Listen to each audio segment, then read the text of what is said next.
Lesson 14. Exercise during pregnancy. Screening the pregnant client, contraindications to exercise while pregnant, pre-class advice for the pregnant client, and the benefits of exercise during pregnancy.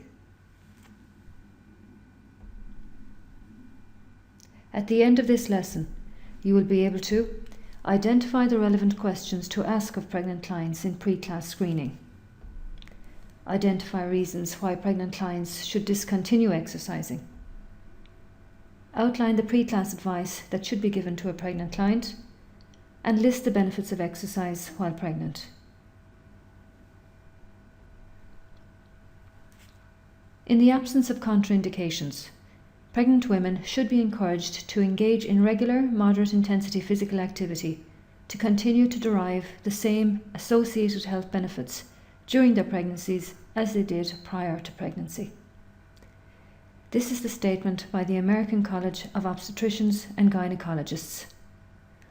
Unless there are serious complications present, it is generally recommended that exercise should be continued during pregnancy so that fitness levels may be maintained.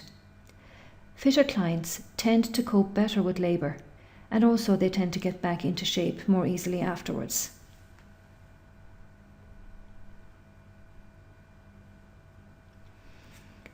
To ensure that our pregnant client gets off to a good start, there are some important additional questions we should ask during screening. First of all, do you have doctor's clearance? This is particularly important if it is a first baby or if the client has not been active prior to this. Is it your first baby? This is important as on first pregnancies there is no prior history of pregnancy, so we cannot be sure of how this pregnancy will progress. Therefore, we need to be more cautious in prescribing exercise.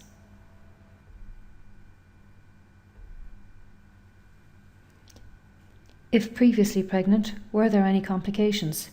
For example, preterm rupture of membrane, any persistent bleeding, dizziness or pain, sudden swelling of the ankles, or pregnancy-induced hypertension.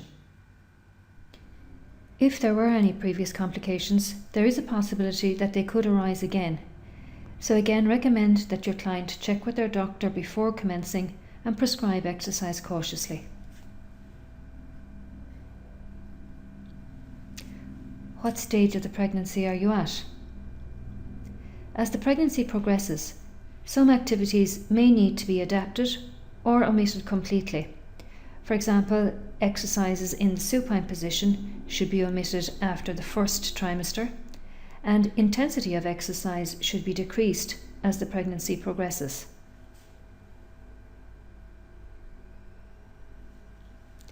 Are you a regular exerciser, or were you previously sedentary? It is generally safe for regular exercisers to continue exercising and modify their activity levels as the pregnancy progresses.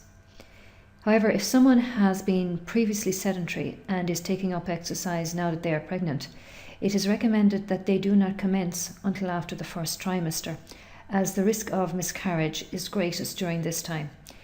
After the first trimester, they can then participate in gentle exercise. Both the health and fitness instructor and the client should be aware of warning signs to stop exercise. These will include vaginal bleeding, abdominal or chest pain, leaking or gushing from the vagina, swelling of hands, feet or face, severe headache, dizziness, reduction in fetal activity, painful or reddened area in the legs, severe pain in the hip or pelvic area, high temperature greater than 38 degrees Celsius, persistent nausea or vomiting, uterine contractions, heart palpitations, and shortness of breath. If any of these signs are apparent, exercise should be stopped immediately and medical attention sought. If a pregnant client is a regular participant in a class, there is some pre-class advice you can give. Keep the intensity low to moderate. This equates to 4 to 6 on the RPE scale, rate of perceived exertion scale of 1 to 10, or keep the heart rate less than 75% of maximum heart rate. Perform low impact.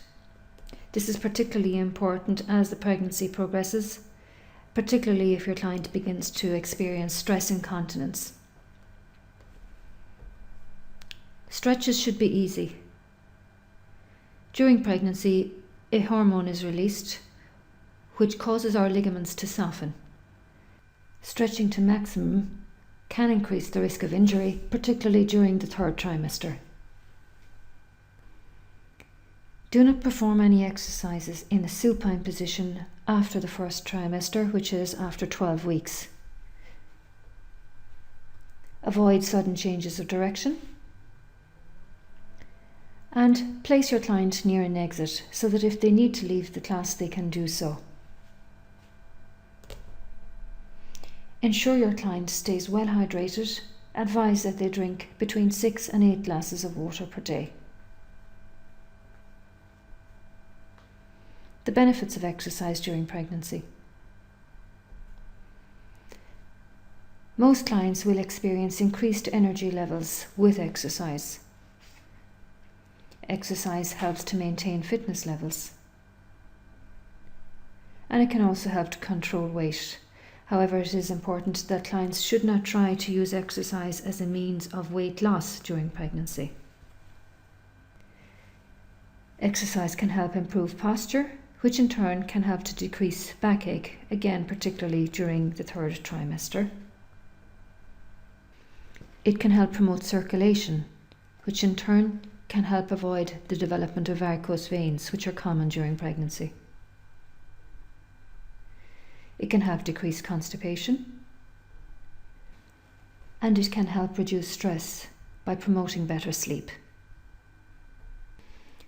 Finally, it can provide an opportunity to socialise and meet other mothers who can offer support.